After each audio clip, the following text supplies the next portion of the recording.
মমতা বন্দ্যোপাধ্যায় যে কথাটা বলেছেন ভালো করে শুনুন। এই মুহূর্তে মমতা বন্দ্যোপাধ্যায় যে কথাটা বলেছেন আমি প্লে করব, শুনুন। বাংলায় প্রয়োজন হলে আর একটা জাগরণ হবে, সেই জাগরণ আপনাদের করতে হবে, আমরা এটা মানব না। ভালো করে শুনলেন মমতা বন্দ্যোপাধ্যায় কি কথা বললেন। মমতা বন্দ্যোপাধ্যায় বললেন বাংলায় একটি জাগরণ করতে হবে। মমতা বন্দ্যোপাধ্যায় কি উস্কানোর চেষ্টা করছেন? এই প্রশ্নটা এই মুহূর্তে আমাকে রাখতে হচ্ছে। মমতা বন্দ্যোপাধ্যায় আসলে চানটা কি?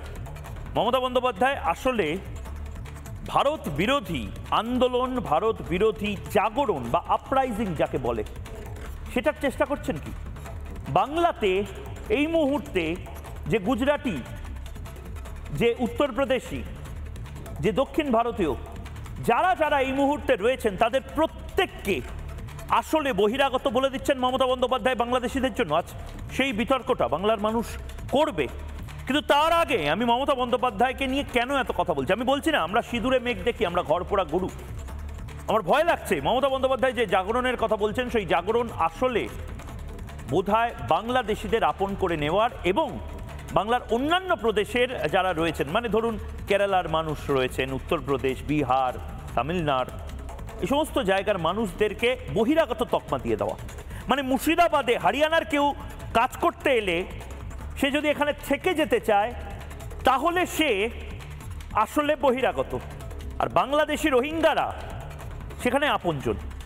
এটা হতে পারে না। মমতা বন্দ্যোপাধ্যায় এই কথাগুলো বলেছেন এই কথাগুলো শুনুন ভালো করে।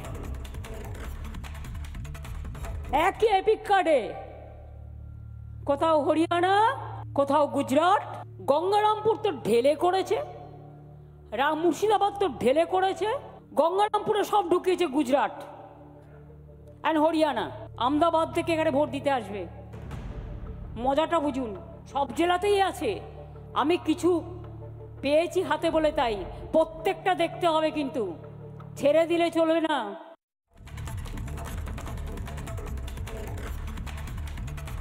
আপনারা প্রত্যেকে নিশ্চয়ই এটা শুনলেন যে মমতা বন্দ্যোপাধ্যায় যে কথাটা বললেন।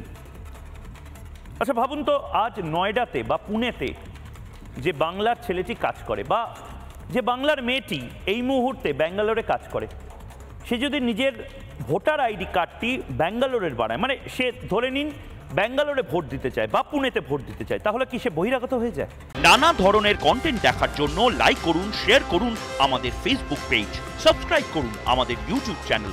পাশাপাশি অন্যান্য ব্রেকিং নিউজের জন্য অবশ্যই চোখ রাখুন রিপাবলিক বাংলায়।